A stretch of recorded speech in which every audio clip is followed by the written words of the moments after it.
මනුෂ්‍යයාගේ ශරීරය වගේම මනුෂ්‍යයන් වූ අපිට අය ජීවිතයකුත් තියෙනවා.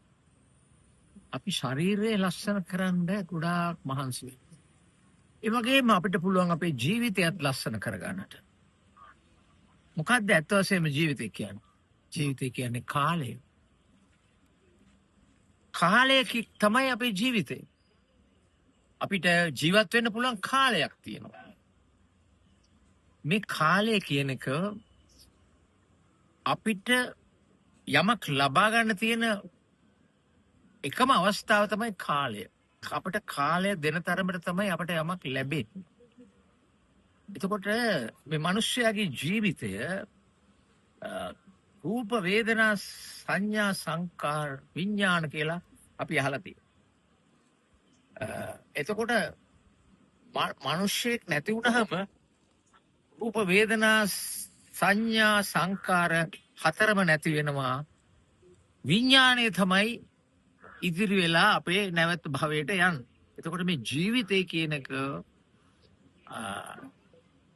මේ ශරීරයේ තියෙන සුන්දරම දේ තමයි අපේ ජීවිතය. එහෙනම් අපි ජීවිතය ලස්සන කරගත යුතුයි. ජීවිතය ලස්සන කරගන්න පුළුවන් ආදරය තුලින් පමණයි. අපිට ජීවිතේ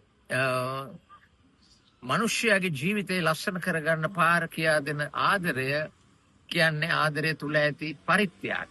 එය නොවෙනස්ව පවත්වා ගැනීමෙන් ඔබට ජීවිතයේ සියලුම ප්‍රශ්න විසඳා ගැනීමට නිවැරදි මාර්ගය, නිවැරදි දැක්ම ලබා ගැනීම ඔබට හැකි වෙනවා.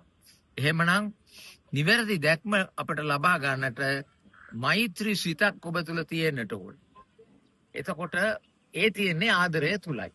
ඒ නිසා ජීවිතය කියන සුන්දරම දේ අපේ ශරීරය තුල තියෙන වටිනාම දෙයක්. එය ලස්සන, එයත් ශරීරය මෙන්ම ලස්සන කරගන්නට ඔබ හැමට මම ඉල්ලා සිටින ඔබ හැමගෙන් ජීවිතය ලස්සන කරගන්න.